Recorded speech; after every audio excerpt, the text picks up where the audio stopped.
Hello there guys, welcome to another of my live videos, and on this video this afternoon I'm going to be giving you more of an update regarding the transfer news and that.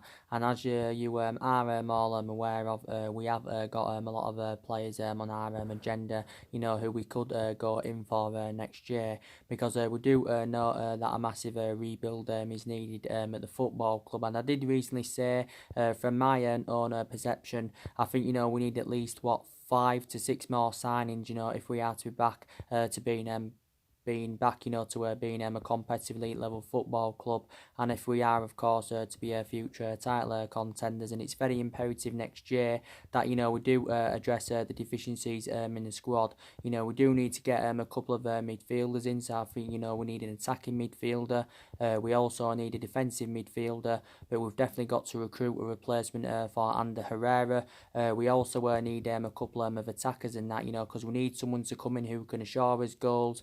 Someone who, of course, who can create chances. And we also need right winger. And there's possibly other areas in the squad that do need to be addressed in that. Solsjaker has confirmed he does want to recommend 3 players in the January transfer window. Obviously one of his main priority areas is strengthening up that midfield. I think Solskjaer is going to be given around £100 million to spend in January. I think around £100 million to spend next summer. So that totals £200 million. But the question is that enough, to address the deficiencies in the squad? And is it enough, for us to recommend the right number of players in? And, we did recommend 3 good players to the squad during the summer. We spent nearly £150 million on Daniel James and Wan-Bissaka and on Harry Maguire.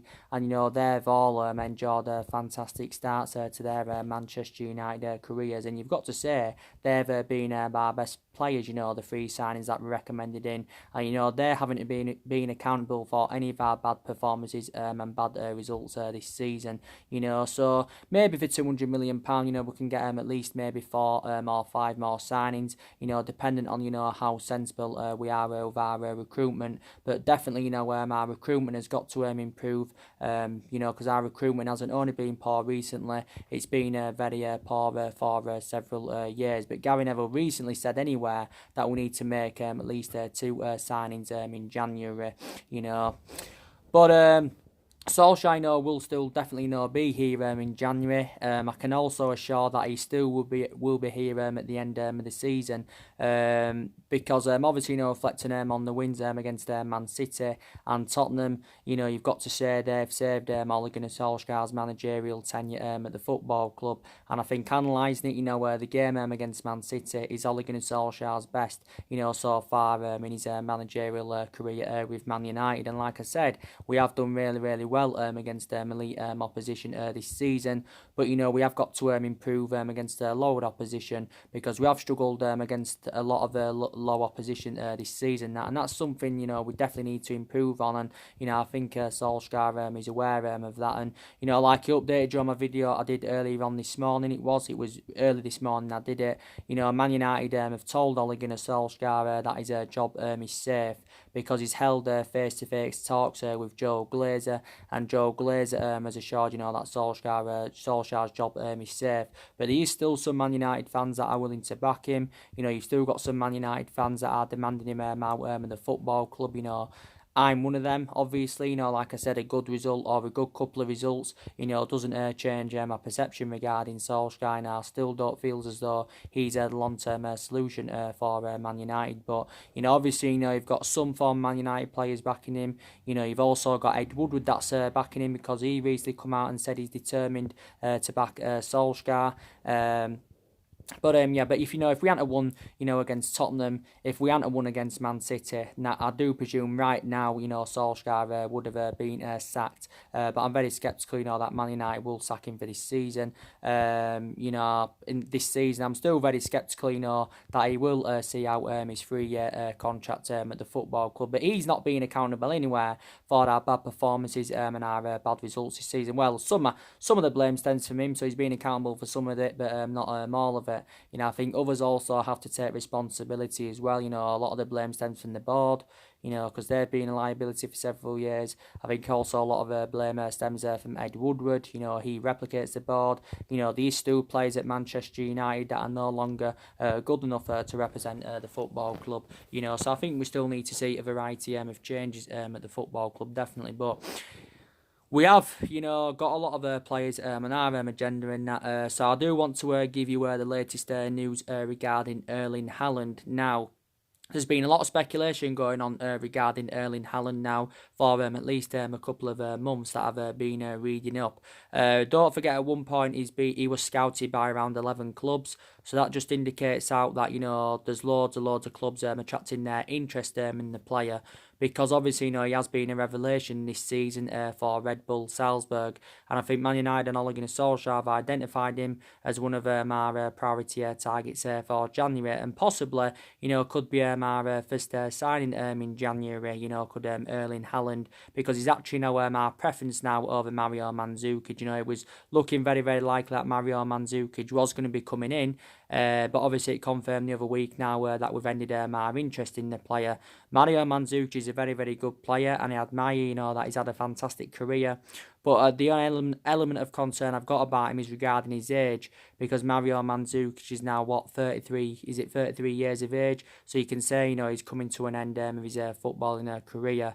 He's only got a couple of years left. And the beneficial thing about recommending him in, you know, he only would you know, it would have been a cheap solution. You know, we only would have had to pay around 11 or 12 million pounds in. But I don't think he's no longer on our agenda of what I've recently, you know, saw anywhere.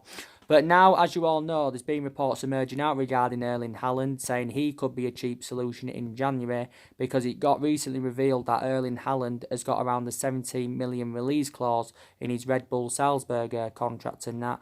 And like I said, the likes of Juventus, Borussia Dortmund, Tottenham, Man City, all them clubs have been interested in. You know, so far this season for Red Bull Salzburg, Erling Halland has scored 28 goals in 21 games in all competitions, so he's becoming more and more prolific. He is only the age of 19. I think also the beneficial thing about recommending Erling Halland in is that, you know,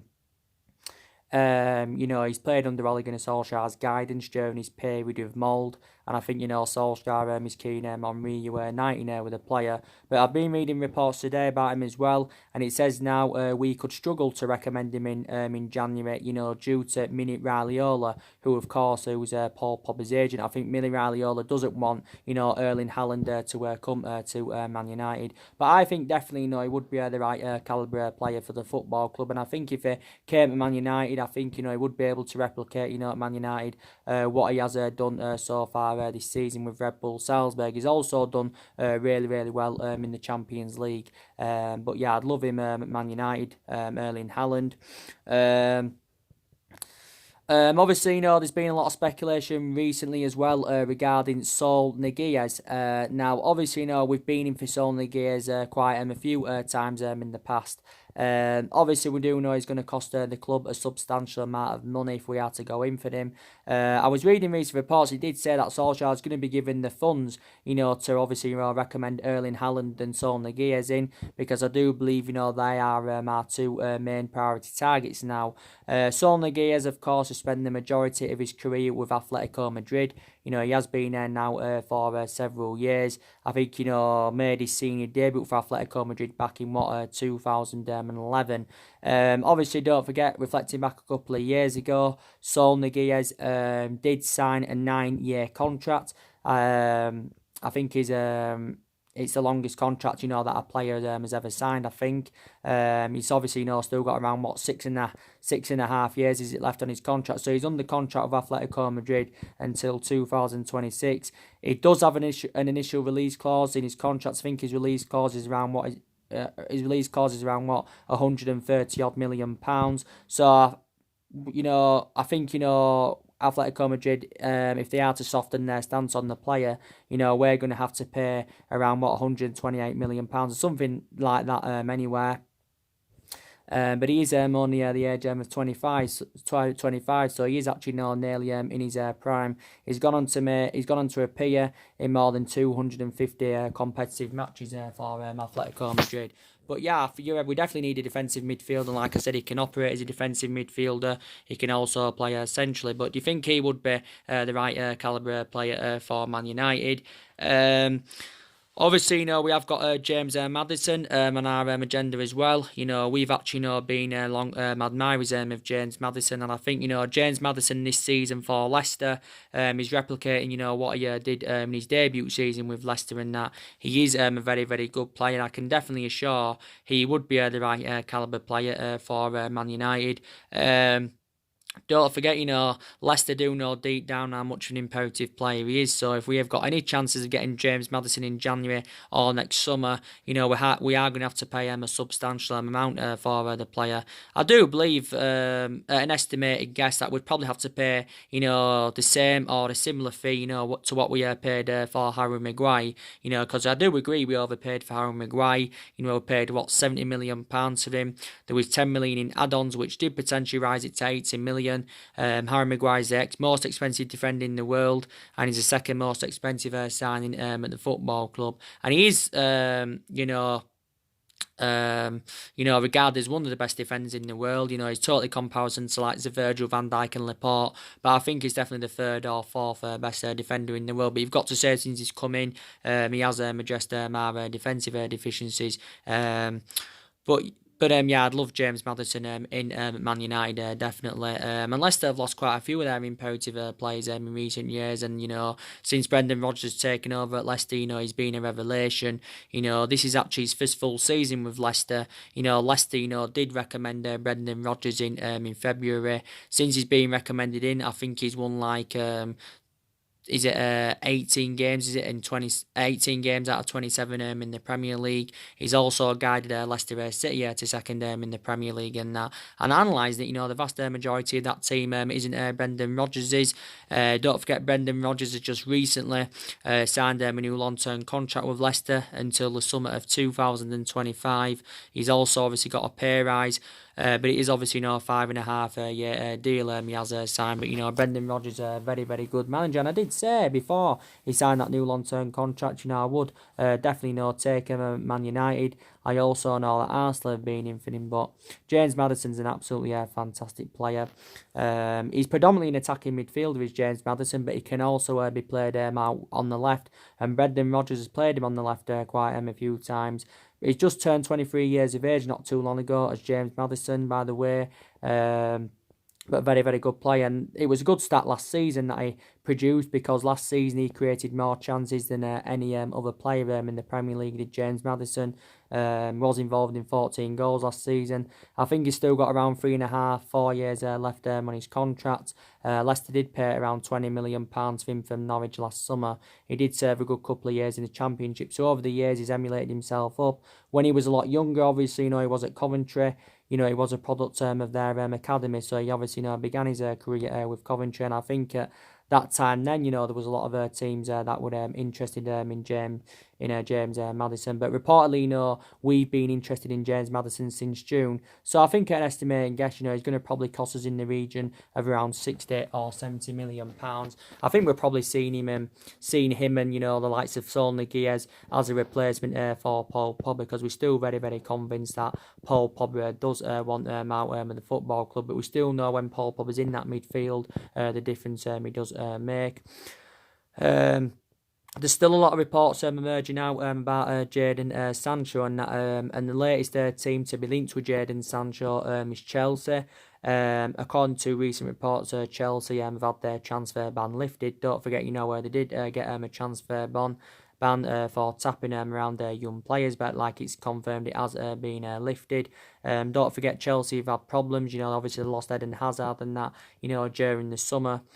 One of their best players in that. He served, 7 good years with Chelsea. Sarri also got sacked at the end of last season. But you've got to admire Frank Lampard, for the majority of this season so far. He has done a really, really good job with Chelsea. But obviously he's going to want to make, more investment in that Chelsea squad. Because I don't think any of that Chelsea team is Frank Lampard. So I don't think, obviously he hasn't... I don't think he's signed anyone as yet. But yeah, Chelsea are interested in Jadon Sancho. Don't forget they already did business with Borussia Dortmund, because obviously they got Christian Pulisic. He was initially loaned back to Dortmund. He was initially loaned back to Dortmund, was it last season, I think. But obviously, Chelsea did pay around £47 million for him and that. But there's been quite a lot of teams in for Jadon Sancho. Liverpool have been in for him. Real Madrid have been in for him. We've obviously, been long admirers of him. Don't forget, we was in for Jadon Sancho during the summer. We also identified him as our number one priority target back in January. But obviously, we didn't get him, due to our failure to qualify for the Champions League. And like I said, anywhere when you're not in Champions League football, it's going to be hard to attract players to the elite level.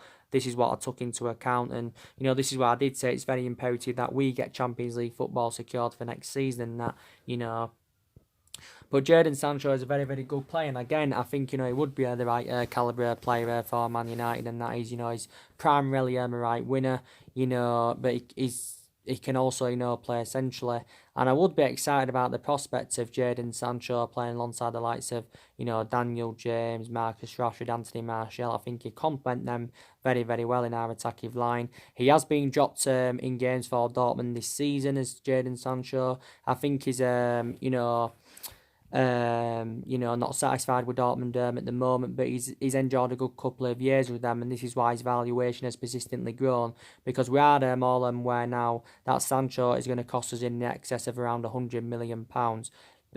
Don't forget, he was at Man City before he went to Dortmund. He served a couple of years with Man City, but obviously Man City couldn't assure him first team football, and this is the main factor reason why I left Manchester City to join Borussia Dortmund. And Borussia Dortmund only paid around 7 or 8 million for him.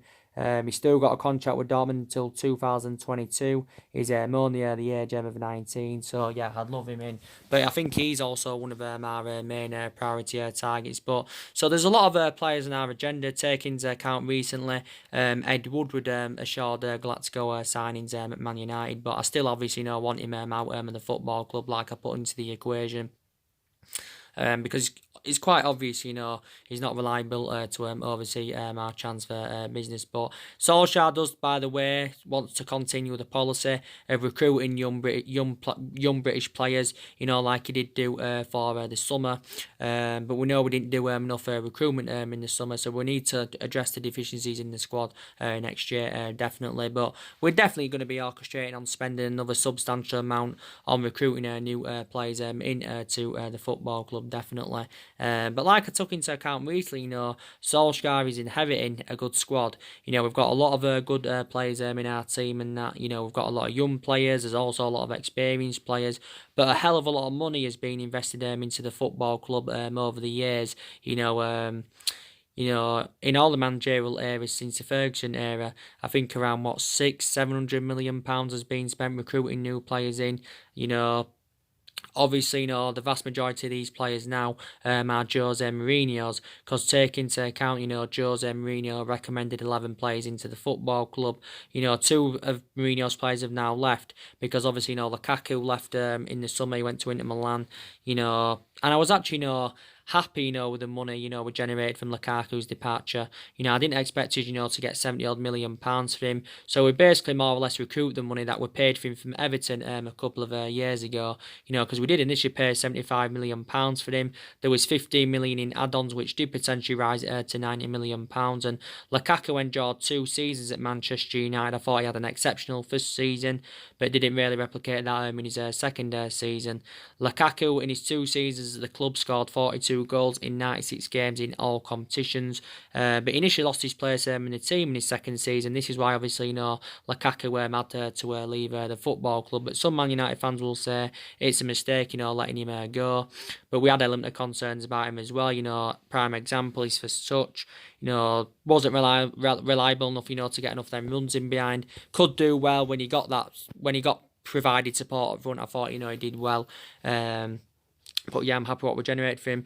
And obviously, Sanchez left. And he also went to Inter Milan like Lukaku. So they're obviously, reuniting together now. Sanchez, you can say, endured a difficult 18 months at Manchester United. He hasn't gone on a permanent transfer like Lukaku, so he's comparison in that aspect. But Sanchez has gone on a long season loan with Inter Milan, and I don't think he will return to Man United. I think the only way out of getting rid of him was getting him on loan, and getting him out on loan, because we was going to definitely struggle to get rid of him on a permanent transfer because, affecting him on his substantial wages. At Man United, he was on around, 400 grand a week, potentially rising up to 500 grand a week, based on the, image rights and all that. But he was, the highest paid player at the football club. But I think we're still paying him around, 300 grand a week now, with him being on loan into Milan. But, there's still now 9 players here, I think, from the Jose Mourinho era. But Jose Mourinho spent around, 400 million, or was it just under 400 million pounds on 11 players. But, we haven't only spent big on players. We've also now, as it stands, got players on big contracts at the football club. You've got Rashford on £300,000 a week, with bonuses included. You've got Martial on 200 odd grand a week. Rashford's only the age of 22, Martial's 24. You've got Lingard on just over 100 grand a week. You've also got Harry Maguire on 200 grand a week. You've got Pogba on 290 grand a week. You've got De Gea on £375,000 a week. He's the highest paid at the club and the highest paid goalkeeper in the world. So we have got players on big contracts at the football club and that. And that £600-700 million is what's only been spent since the Ferguson era. So that's totally disregarding what was spent under Alex Ferguson. But obviously, we developed a lot of young players under the Alex Ferguson era. And that. But definitely more signings are needed at the football club. So that's the latest transfer news I wanted to give you an update on.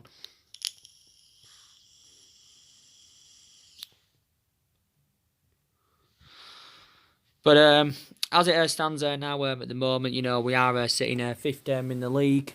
With 16 games now into the Premier League season. There's still obviously 22 games remaining until the end of the season. So there is still a long way to go. So we've won 6 games, we've drawn 6. Solsjaker recently admitted that he feels as though Man United have drawn too many games this season. And we have lost 4 games as well. Obviously, all of them games we've lost is obviously, being to lower opposition in the games. Obviously, there's games that we shouldn't have lost any of them games, basically. I think some of the games we've drawn this season as well, we should have arguably turned them into wins. And we've registered, 24 points from 16 league games, and we still know, obviously, that's nowhere near good enough to our standards. But the positive is now, we've moved further up the table. We're 5th, like I said. We're only 5 points behind top 4, as Chelsea, of course, did lose at the weekend 3-1 to Everton, which was very, very good. So top 4 now is definitely on for us. I know I fully disregarded top 4 earlier on in the season. That I'm still very sceptical, that we're going to get that top 4. I think it's more imminent, that we'll get. It's more imminent that we'll get Champions League football, by progressing them in the Europa League rather than getting that top 4. And even though we've enjoyed a disastrous start to the season, we've enjoyed our worst start to a Premier League season for 30 years, I'm still very convinced that we can win the Europa League, because we did it under the Jose Mourinho era a couple of years ago. We beat Ajax in the final by 2 goals to 0. So we can still definitely win the Europa League and that. And the positive is, we are into the knockout stages of the competition. We've still one game remaining. We initially got qualification to knockouts after 4 games and that. We've obviously played 5 games now in the Europa League. We've won 3, we've drawn 1, we've lost 1, and there's 1 game remaining, and that's Alkmaar on Thursday at Old Trafford. Solskjaer's press conference, is coming up for that game. Tomorrow, building up to the game and that. I'm going to give you my reaction to Ole Gunnar Solskjaer's press conference. For what he says. Obviously, he's going to give us some, team news and that. I do believe he'll make a lot of, you know, he'll make a variety of changes in the squad from the 2-1 win against Man City, definitely.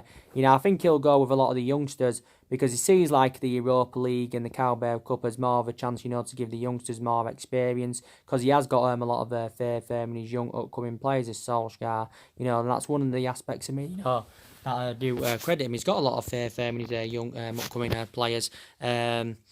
And obviously, it's a meaningless game anywhere.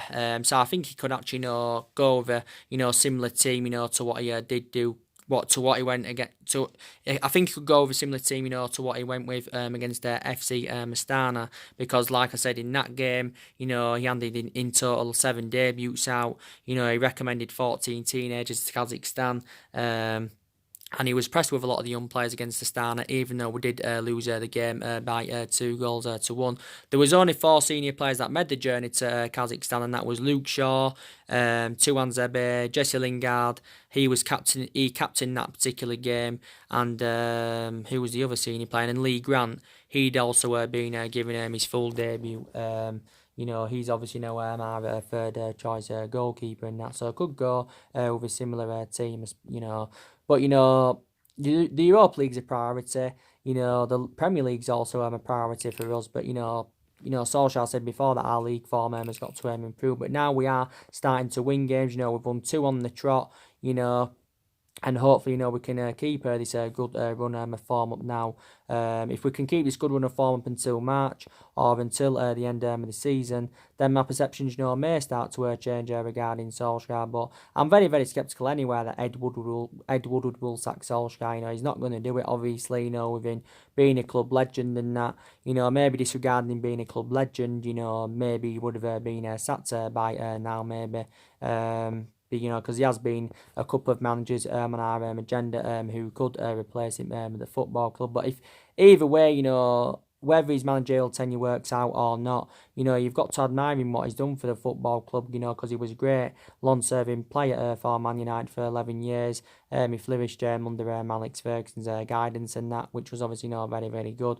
He's got that proven pedigree as a player, but just hasn't really got it as a manager. So I think as a manager, he's totally comparison to as he was as a player. Because he hasn't really got a pedigree behind him in terms of management and that. But that still doesn't mean, you know, he can't succeed at Man United. And I want him, you know, to succeed at Man United, definitely, because, you know, we don't want to just keep sacking managers. Solskjaer's also, you know, tried a few different elements this season. You know, obviously, like, prime example, you know, he's tried a few different formations. On a regular basis this season, we know that Solskjaer's obviously gone with that 4-2-3-1 formation, and we know mainly that hasn't been working out. Obviously, in the games like against Liverpool, they went with 3 at the back. You know, and he went with 3 at the back against Partizan Belgrade. He went with 3 at the back against Sheffield United.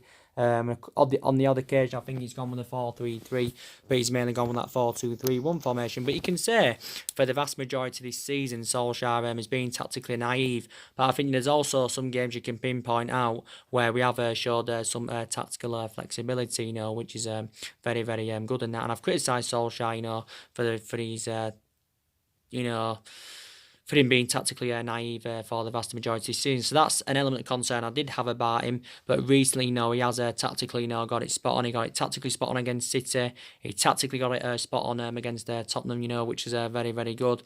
Basically, against Man City, Solskjaer, you know, went with, a similar team, you know, as he did do against Tottenham. You know, he only made 2 changes in the game against Man City from the win against Tottenham, didn't he?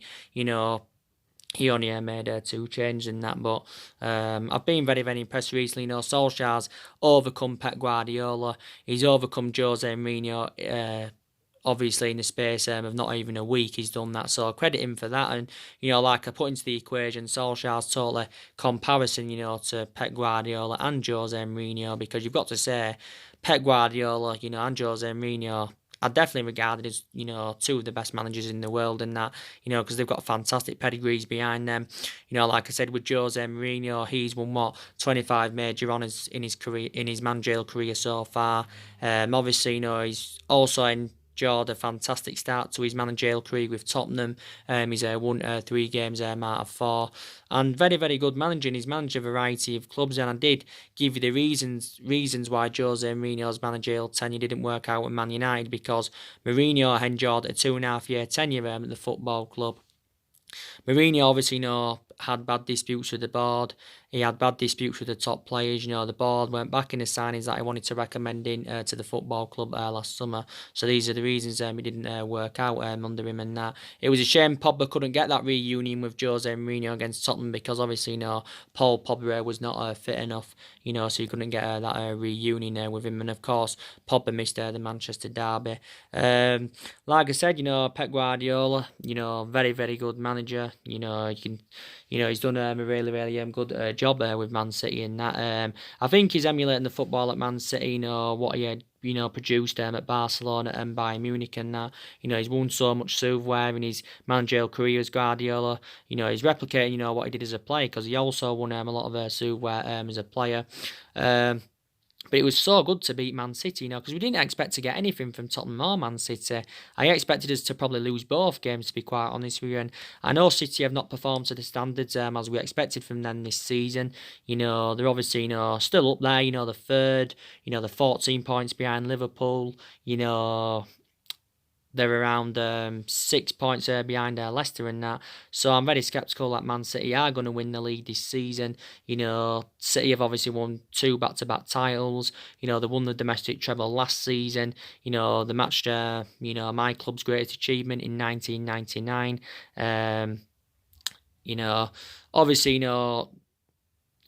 the treble was comparison, because obviously it was 2 different trebles. City won the Premier League, the League Cup and the FA Cup. We won the Premier League, the Champions League and the FA Cup. So obviously it was a different kind of treble and that. And, City registered 98 points last season. They registered 100 points the season before and that. So that just indicates how, they are a good team. And they are still classed as the best team in England, like Ole Gunnar Solsjaker has recently said, he feels as though that, we have beat, the best team in the world. That's what that was Solskjaer's more overarching view on it, But, City are a very, very good team.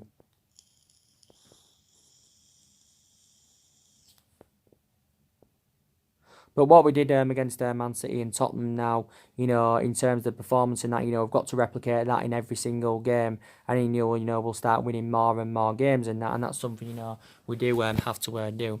The good news is as well, players have recently come back from injury. Want to confirm, obviously, as you all know, Luke Shaw's just recently recovered from injury, because he was initially out with a hamstring injury, was Luke Shaw. He was out for ages, due to his hamstring injury. And we know Luke Shaw's been our first choice left back for quite some time. But obviously now Brandon Williams has come on the horizon, and his performances have been good.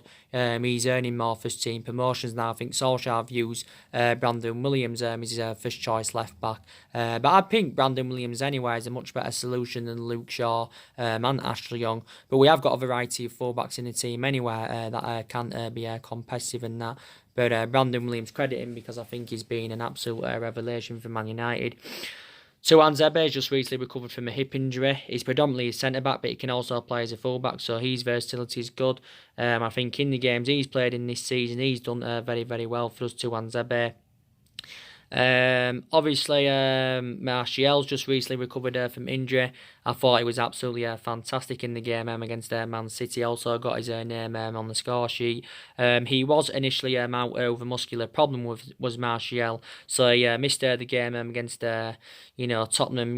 Due to the muscular problem he had. He said he was struggling to overcome this muscular problem, but he initially sustained the injury in the 2-2 draw with Aston Villa, did Anthony Martial. But Solskjaer confirmed initially anyway it was a slight injury. He was initially out earlier on in the season season with a hamstring injury was Anthony Martial. He was out of action for quite a long time. And, we do know that he had more inspiration in that attack of third of the pitch. He does help the likes of, Daniel James and Rashford. Martial now is into his 5th season at the club. So he has been a long-serving player so far. He is still only the age of 24. Don't forget, he's just recently turned 24 years of age as Martial.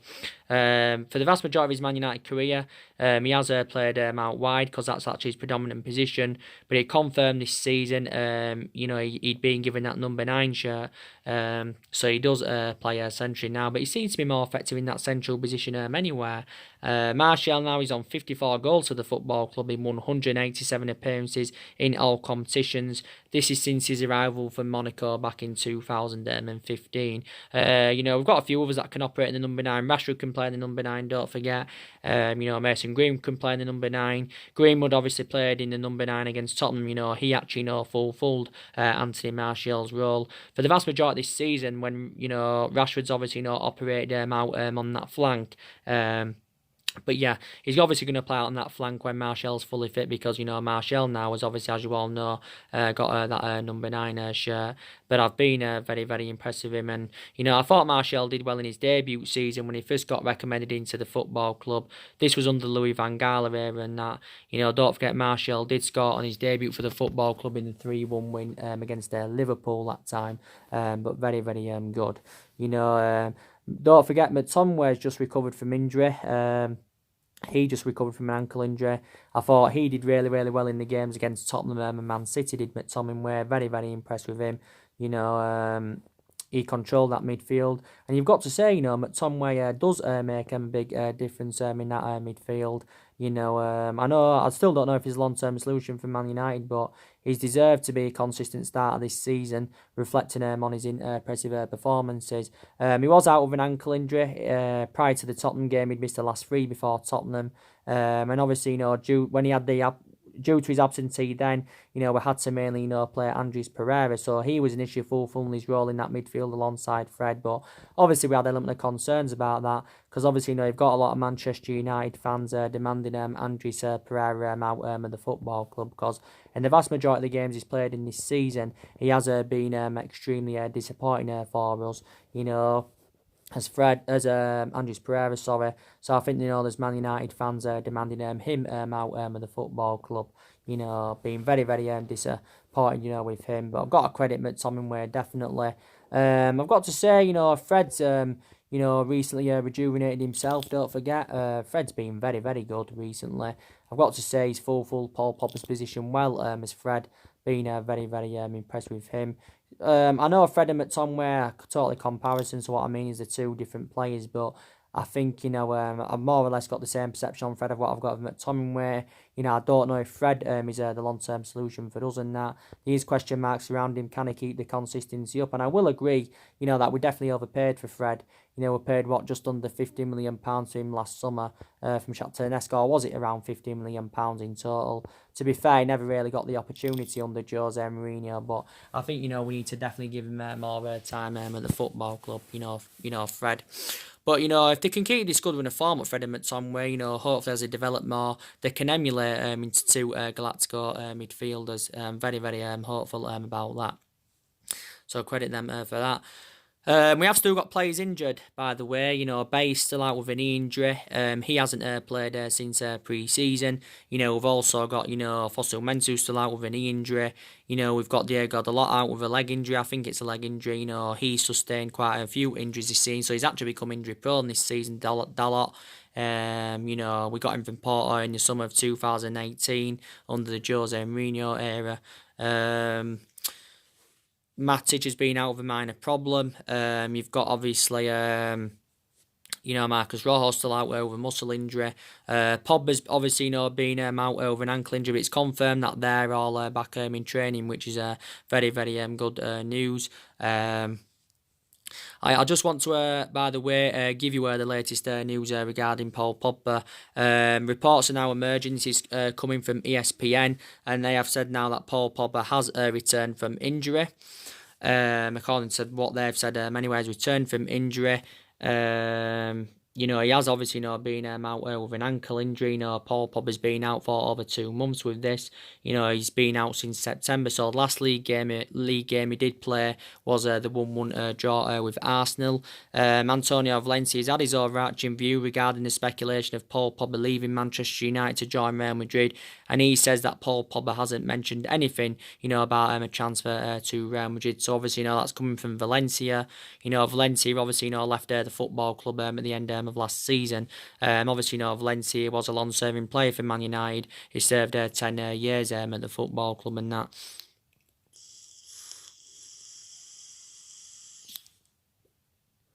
But it's good that Paul Pogba's, you know, closer to returning from this ankle injury, because Solskjaer knows how much of an imperative player he is. Don't forget, Solskjaer recently, you know, defended his professionalism. He also says when he does return from injury, he will be like a new world-class signing. You know, Paul Pogba was relentlessly linked with Real Madrid during the summer. You know, I think the only reason his transfer to Real Madrid didn't materialise during the summer was reflecting on the substantial amount, you know, we put on him, because we wanted around 180 million in the summer. Real Madrid were reluctant to pay it and that. And I think, you know, if we are to soften our stance on Pogba in January or next summer, we're going to want in the region of around 150 million pounds to him. And whether Real Madrid are willing to pay this or not, I do not know. Zinedine Zidane identified Paul Pogba as his #1 priority target back in January, back in the summer, sorry, for the entirety of the summer, you know. But I think Paul Pogba's preference is still to make a move to Real Madrid, you know. But Solskjaer still knows, you know, how much of a difference, you know, he does make in that midfield. And but, you know, there was also reports during the summer of him, you know, possibly making a return back to Turin, because Paul Pogba did enjoy 4 good years in Turin, but obviously hasn't really replicated this at Man United. I think we mainly saw the best of Paul Pogba in that 3-month period when Solskjaer was the interim manager. He was in absolutely scintillating form. He is only the age of 26, so he's still in his prime, Paul Pogba. Still got a lot of years ahead of him. You know, arguably one of the best midfielders in the world, you know, when he's playing to, you know, the standards as you know you should expect from him and that. But he's mainly enjoyed a difficult time with Man United. He's had quite a few injuries. A lot of his performances haven't been, you know, to the standards as we should expect from him, you know.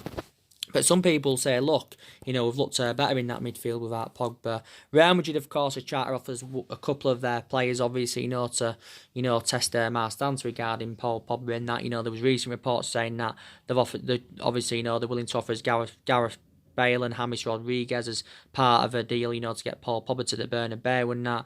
Whether I'm very sceptical that would go along with this, because obviously, you know, we'd want cash as well as that, you know. But yeah. But like I said, you know, give Solskjaer more time. You know, he's been at the football club now around a year. He's been a year now, or it's almost a year.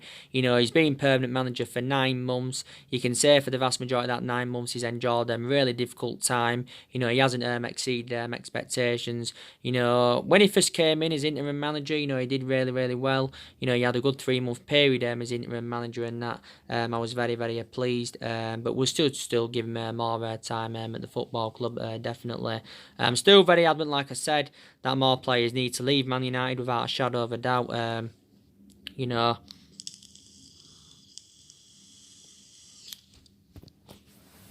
know, but I've got to say, a lot of players have stepped up to the plate as well. I've been very impressed. Like I said, Martial's done well. Rashford's done absolutely fantastic for us. You know, he's been absolutely scintillating form for us. You know, 3 goals in his last 2 games. His record against the top 6 sides is tremendous. You know, 10 goals in his last 11. In total, since he broke into the senior squad back in 2016, Rashford has now scored 58 goals in 191 appearances. So Rashford is now close now to making 2 century appearances for the football club. And you've got to say he's the best in the league at the moment. Maybe not overall, but at this present time he's doing really, really well. He's only the age of 22, he's Rashford and that. And he's replicating, you know, what he did when he first broke into the senior squad. Because Rashford scored on his senior debut, his Premier League senior debut against Arsenal twice, that was. He scored in his Europa League debut, scored in his Manchester Derby debut. You know, very, very good player. is Marcus Rashford. I've been very impressed with him. But either way, we've still got to strengthen up in that attacking line. You know, I think we need to add more experience in that attacking line. Definitely. Got to say, Jesse Lingard's turned it on recently. I think he's also done really, really well. Solsjaker's obviously, you know, admitted that Lingard's been affected with off-field issues. He was injured earlier on in the season, was Lingard, but he's still a long-term solution for the football club, definitely. But yeah, you know, a lot of players have rejuvenated themselves, which I'm very, very happy about. So this is obviously, you know, been a very, very long video, guys. Maybe one more video's coming up tonight. What time is it now? We're on 25 to 5. If it doesn't, there will be obviously no videos coming up tomorrow as usual. So anyway, guys, drop your comments, likes below on the channel. If you do consider subscribe as always, and take care. God bless, and I'll see you all again very, very soon. Thanks for watching.